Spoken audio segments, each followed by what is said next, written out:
At this workplace, valve stems are screwed into the body of the valve.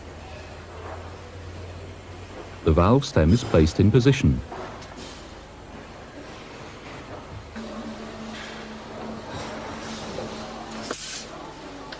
It is screwed in tight by means of an electric screwdriver. So that the connection can be tested for leaks, soap suds are brushed onto the valve and compressed air is fed in. If soap bubbles appear, there is a leak in the valve, a reject. If no bubbles can be seen, the valve is all right. Basically, the work here on the valve consists of 4 operations. They are always the same. The checking depends on the attentiveness and the concentration of the operator, and these are subject to variations, inevitably.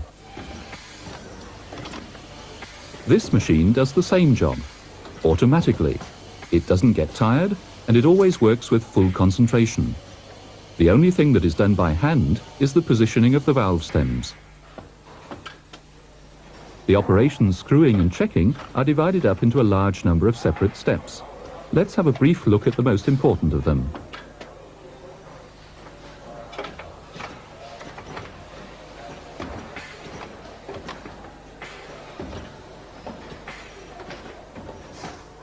The valve is conveyed to the machine. A gripper places it on the conveyor, which takes it to the screwdriver unit.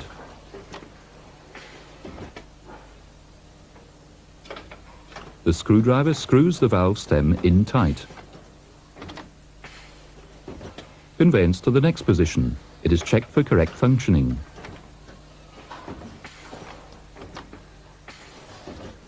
Conveyance to the next position. It is tested for leaks.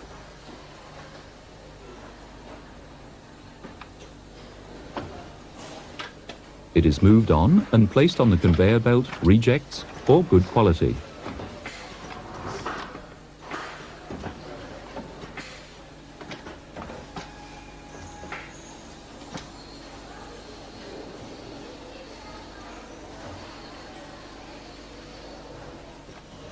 Now, if you have a closer look at the work steps, you will discover that to varying degrees, they are further subdivided. For instance, at the screwdriver unit.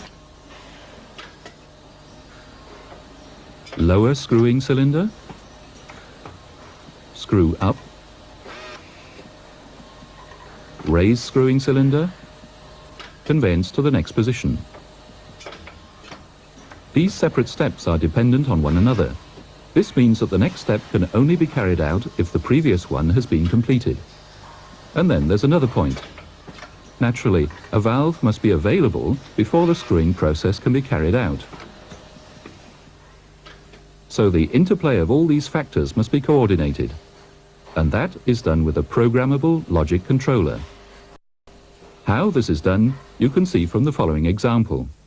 At the end of the conveyor belt, a proximity switch determines whether there is a valve present or not. If there is one, it gives a voltage signal to the terminal. This voltage signal is passed on via the terminal to the input module.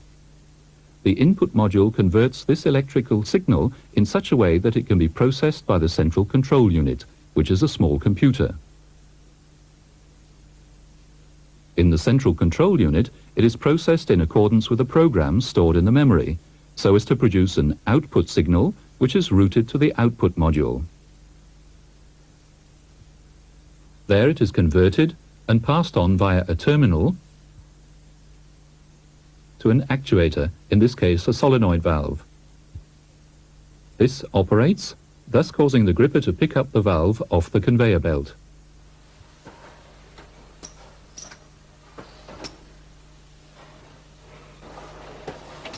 By the way, light-emitting diodes on the sensors indicate optically which signal is sent to the input module. If the diode lights up, this means yes, the sensor has operated. If it does not light up, this means no, the sensor has not operated.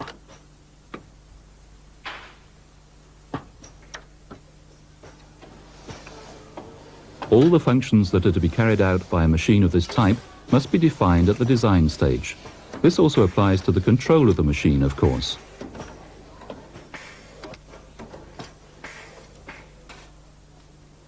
The wiring of the control cabinet and of the machine, i.e. the hardware, must be carried out with great care in accordance with the circuit diagram. Even when the necessary electrical connections have been made between the machine and the control system without any faults, the machine is still not able to work. The control system requires a program according to which it can work. That means it must know how it should react to the various conditions.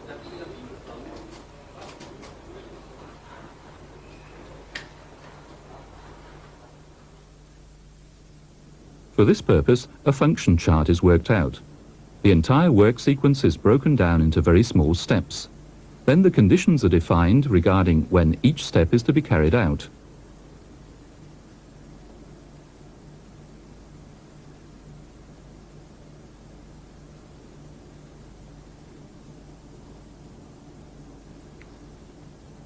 On the basis of the function chart, the PLC is then programmed, for example with a personal computer.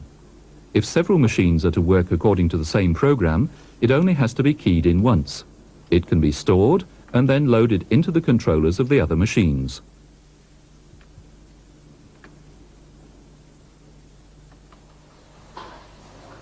Only now, when all these preparatory phases have been completed, can production begin, automatically, dependably controlled by a programmable logic controller.